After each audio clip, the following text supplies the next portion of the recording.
There is this fairly famous and honestly slightly unsettling story in the tech world about a major retail chain. Oh, right. Yeah, the predictive algorithm thing. Yeah, exactly. The one where they figured out a teenage girl was pregnant before her own father even knew. Which is still just wild to think about. It really is. The company's algorithm had simply analyzed her, subtle shifts in purchasing habits like unscented lotions, specific vitamins, and it just started mailing her baby coupons. Right to her house. Right. And when we hear stories like that, I mean, our first reaction is usually outrage about privacy, right? Sure. Yeah, it feels invasive. But if you look closer, there is this much deeper, far more uncomfortable realization hiding in that data. Because the algorithm didn't just know what she was buying. Exactly. It basically proved that her supposedly independent, spontaneous choices were actually so mathematically predictable that a piece of software could anticipate her life before she fully processed it herself. Yeah, and that really strips away that comforting illusion of absolute autonomy we all walk around with. Totally. I mean, we prefer to think of our decisions as spontaneous acts of free will. You wake up, you decide to drink tea instead of coffee, and you feel like, the undisputed author of that moment. But our source material for today's deep dive kind of takes a sledgehammer to that clean mathematical equation. We're diving into a stack of research sitting right at the bloody intersection of behavioral psychology, neuroscience, and cultural conditioning. It's heavy stuff. It is. And the core mission of this deep dive is to explore one of the most abrasive questions you could ask. Are your choices actually your own? Or, are you just the final domino falling in a very long chain of events you had absolutely no say in? Right. And the goal here is to help you, the listener, step back and examine the invisible forces shaping your decisions. Because they're always there. Always. Because the reality is, if we aren't consciously interacting with the world around us, we are just unconsciously absorbing it. Understanding the actual physical mechanics of how your baseline beliefs are formed is really the only way to gain any real leverage over them. Okay, let's unpack this. Because to figure out where our choices actually originate, we have to start at the geographic lottery. The geographic lottery, right? Yeah. Think about the hundreds of micro decisions you make every single day. What to eat, what to wear, who you decide to date, what career path you pursue. Those feel highly autonomous. Very autonomous. And we project the control we feel over those small daily actions onto the macro realities of our lives. But, that ignores the foundational architecture that was built before you could even speak. The sources offer a brutal but necessary visualization for this. Imagine two children born at this exact second. Okay. One takes their first breath in a prosperous, remarkably quiet village. The other is born into the epicenter of an active war zone. Wow. Yeah, striking difference. Right. Now, obviously, neither of them filled out a preference form. They didn't choose their birthplace, their parents, or their native language. No, of course not. And they absolutely did not choose the beliefs, the prejudices, or the systemic fears they are going to absorb every day for the next decade. What's fascinating here is how psychologists refer to this as early conditioning. But that term, I don't know, it almost sounds too passive. Yeah, like they're just sitting in a classroom. Exactly. It implies a child is just sitting there being lectured. In reality, it is a deeply biological survival mechanism. Interesting. How so? Well, a child in a war zone is having their baseline nervous system calibrated for hypervigilance. Their cortisol levels, their startle responses, their fundamental capacity for trust, all of it is being physically dialed in by their environment. Just to survive. Exactly. Yeah. Meanwhile, the child in the peaceful village is having a completely different biological baseline set. Right, because the environment demands something totally different. Yeah. Long before either mind is capable of rational, conscious thought, their fundamental lens on reality is locked into place. And that brings us straight into the blank slate theory from our research. The idea that absolutely zero human beings arrive on this planet preloaded with a political ideology. No infant drops into the world holding a specific religious doctrine, and no toddler inherently possesses a framework of cultural prejudices. Every single one of those constructs is installed by the environment. That's right. And actually, I need to pause here and make something explicitly clear. We are not taking a side on any of these ideologies. We aren't saying a specific political leaning or religious belief is right or wrong. No, not at all. We are strictly looking at the psychological reality that these complex belief systems are downloaded into a child's mind simply because of proximity. We're examining the mechanism of transmission. The young, developing brain is an absolute sponge for raw data. It just soaks it all up. Yeah, it doesn't have the prefrontal cortex development required to say, is my culture's attitude toward this minority group based on facts or historical bias? Right. A 3-year-old isn't fact-checking their parents. No, it just observes the behavior of its caregivers, absorbs the norms of its zip code, and encodes it as absolute, unquestionable truth. It's like our brains are given a complex operating system, complete with default settings for fear, trust, and values before we even know how to use the computer. That's a great way to put it. You just boot it up when you hit your teenage years and assume, oh, this is just how the world inherently works. And this is where we really have to look past the psychological models and get into the actual meat of the brain. The neuroscience here is what takes this from a philosophical debate to a physical reality. Okay, I love the neuroscience part. Break that down for us. Well, the brain is, at its core, a prediction engine. Its primary biological mandate is to keep you alive. And to do that efficiently, it needs to construct a reliable model of the world outside your skull. So it's taking all that environmental data, the religious doctrines, the zip code dynamics, the family trauma, and physically building architecture out of it. Quite literally. Whenever a child experiences something, neurons in the brain fire in a specific sequence. It's a chemical and electrical event. If that experience is repeated, say, a specific cultural message about what success looks like, or repeated exposure to a certain kind of anxiety, those neurons fire together again and again. The old neurons that fire together, wire together rule. Exactly. But the mechanism of how they wire is crucial. The brain engages in a process called myelination. Myelination. Right. It wraps these frequently used neural pathways in a fatty substance called myelin, which basically acts like insulation on an electrical wire. So it makes the signal travel faster and more efficiently. You got it. So an inherited belief or a cultural assumption isn't just an abstract thought. It becomes a myelinated superhighway in the brain. Wow. Meanwhile, the ideas or perspectives the child is never exposed to. Those neural pathways remain uninsulated, slow, or they get pruned away entirely to save energy. Hold on, I need to push back on this on behalf of anyone listening right now because this sounds incredibly bleak. It can feel that way, yeah. I mean, if our deepest values, our initial moral compass, and our core fears are essentially just the result of which neural pathways got myelinated when we were 3 years old, does that mean conscious thought is just a mirage? It's a heavy question. Are we all just biological meat machines playing out a script written by whatever environment we accidentally fell into? That is the existential cliff that a lot of neuroscientists and philosophers stare over.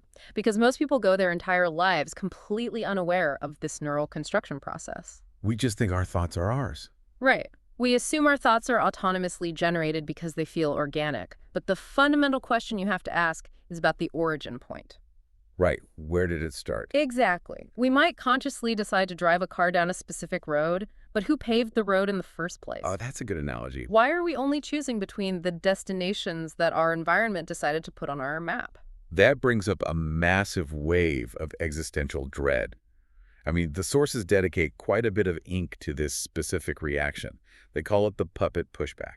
The puppet pushback, yeah. It's this innate, visceral rejection we feel when faced with the idea that our foundations are entirely inherited. We don't want to be puppets. It's the fear of total fatalism.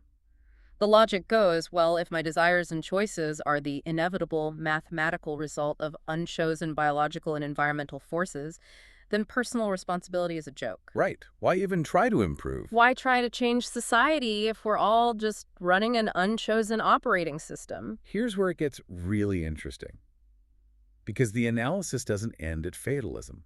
There's a biological escape hatch, and it's arguably the most empowering piece of science in the last century. Oh, definitely. We didn't get to build the foundation of the house we grew up in, but neuroplasticity means we have the tools to remodel it whenever we want. Neuroplasticity completely dismantles the fatalistic argument. Thank goodness. Right. For a long time, the scientific consensus was that the adult brain was a static, fixed piece of hardware. Once you're an adult, that's it. You're stuck with the house. Exactly.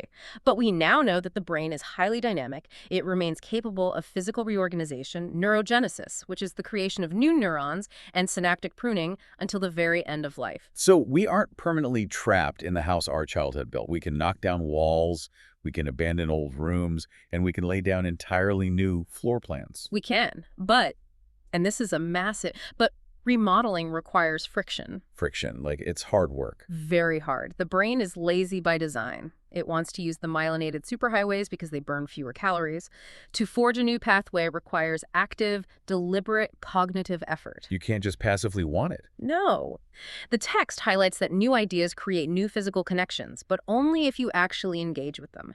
You have to force the brain off the highway and into the weeds. Which means curiosity isn't just a nice personality trait. It is a literal biological tool for weakening certainty. Exactly. Reflection is the hammer you use to remodel the house. And that completely redefines the concept of free will. True freedom is not the ability to just blindly follow your desires. Because those desires were probably installed by someone else anyway. Right. True freedom is the difficult, ongoing process of becoming fiercely aware of the invisible forces that are actively trying to influence what you desire. Because those forces definitely didn't clock out when we turned 18. We just traded the geographic lottery of our childhood for the hyper-engineered landscape of the modern world. The modern world is relentless. Yeah, I mean, advertising, social media algorithms, political campaigns, modern educational systems, it's everywhere. The sources make a critical distinction here, though. These modern forces are not just providing neutral information for you to consider. They aren't just presenting facts. No, they are not reference libraries. They are sophisticated systems explicitly designed to hijack your biology. Let's actually talk about how they do that.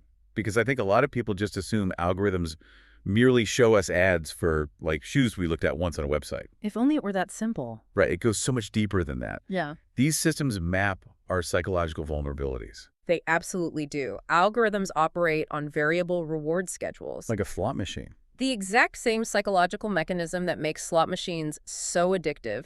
They feed you a highly personalized stream of stimuli, outrage, validation, fear, humor-triggering continuous dopamine feedback loops. And what does dopamine actually do in this context? It tells the brain, this is important for survival. Remember this. Wire this into the architecture. So when I spend 2 hours scrolling through a politically charged feed that makes me furious, I'm not just passively reading. Not at all. I am actively allowing a tech company's algorithm to myelinate pathways of outrage in my own brain. I'm letting them remodel my house. That is the exact mechanism. They mimic the early childhood conditioning process, but at a scale and speed that is unprecedented. It's terrifying when you put it like that. They shape your attention by dictating the menu of what you even see. They manipulate your emotions by prioritizing content that triggers a sympathetic nervous system response. And over time, this literally alters your baseline memory and your perception of reality. And it happens so seamlessly that we internalize the output. We think, oh, I am organically furious about this issue, or I genuinely want to buy this specific brand of truck to represent my identity. Completely missing the invisible hand that spent months guiding us to that specific conclusion. Exactly. The human brain is a learning machine. It will endlessly adapt to its inputs. As the text notes, this isn't necessarily a grand conspiracy of evil masterminds. It's just business. Yeah, it is just the reality of living with a biological brain in a hyper-connected environment. The brain is going to learn from its surroundings regardless. The only variable we control is whether that learning is conscious or unconscious. Which is precisely where the rubber meets the road in terms of personal agency. How do we break the momentum of unconscious absorption? Well, the sources argue it starts with the power of the pause, with historical inquiry. And there's a brilliantly simple thought experiment they pose, which I want to throw directly to you right now. Okay, let's hear it. Think about your most deeply held beliefs, the core truths you build your identity around, your worldview, your politics, your philosophy on life. Got him. Now, wipe the slate clean. Imagine you had been born into a completely different family on the opposite side of the planet, immersed in a totally different cultural and religious tradition. Would you hold those exact same beliefs today? This raises an important question. If the honest, unavoidable answer is no, if changing your zip code and your parents would fundamentally alter what you consider to be absolute truth, then it forces you to admit that those beliefs were inherited, not chosen. Yeah. Which of your beliefs were rigorously vetted and chosen by you, and which were just the default wallpaper in the house you happen to grow up in? We need to be careful here, though, Why is that? because the text is very clear that realizing a belief was inherited does not automatically mean the belief is toxic or false. Right. The objective isn't to become a cynic who rejects everything their parents taught them just for the sake of rebellion. That's just another form of conditioning. Yeah, blind rejection is just the mirror image of blind acceptance. Precisely. The goal is honest inquiry. It's creating a gap between the environmental stimulus and your behavioral response. A gap. Yes, when you understand the biological and cultural origins of your thoughts, you create space. And in that space, choice exists. That's where personal responsibility lives. If you look at the broad sweep of history, it is largely populated by millions of people who lived and died blindly repeating the unexamined ideas of their era, totally convinced they were free thinkers. But the pivotal moments of human progress, the true paradigm shifts, are always driven by the outliers who manage to force that cognitive gap. The ones who paused and asked, what if my assumptions are incomplete? That is the single most disruptive question in human history. It takes immense metabolic and psychological energy to ask it, because you are literally fighting the myelinated pathways of your own brain and the cultural gravity of your society. It's an uphill battle. It is. But every breakthrough in medicine, every leap in human rights, every revolution in science started because someone paused and refused to accept the default settings of their environment. They realized the operating system had bugs, and they started writing their own code. And if we synthesize everything we've pulled from these sources today, from the geographic lottery to the neuroscience of myelin to the modern algorithms, a very striking conclusion emerges. A conclusion that shifts where we should be focusing our energy. I mean, we are a culture entirely obsessed with creating smarter, faster machines, better algorithms, better tech. But the future of our species depends much more on creating wiser human beings. Yes. Wiser human beings who understand that not a single decision they make exists in a vacuum. Your choices are the end product of a staggeringly complex web of biology, past trauma, cultural conditioning, and if you're putting in the work, conscious reflection. We just can't isolate ourselves from influence. As long as we have wet biological brains living in a physical world, we're going to be shaped by it. The goal isn't perfect, uninfluenced purity. The goal is radical awareness, because awareness expands the perimeter of what is possible. I love that. It's the difference between being swept away by a flash flood and learning how to navigate a river. Exactly. The water is still pushing against you, the current is still strong, but now you have a paddle. You have a say in where you actually land. You don't reclaim your agency by pretending the current doesn't exist. You reclaim it by mapping the currents and understanding how they pull you. Which leaves us with a haunting question, pulled verbatim from the research we went through today. It's the kind of question that demands a complete mental audit. It really does. If your first beliefs were installed before you could question them, what else might be running your life right now that you never chose? It forces you to look at your current life not as a finished product, but as a system of ongoing inputs and outputs. And that leads to a final thought we want to leave you to mull over something to take into your day that builds on all this biology and philosophy. Let's hear it. If neuroplasticity proves that your brain is always rewiring based on your surroundings, that means your environment isn't just a backdrop. It's the blueprint for your future brain. Yes. So, what deliberate changes can you make to your environment today? Look at the media you consume, the algorithms you allow to feed you, the physical spaces you spend time in, the voices you listen to.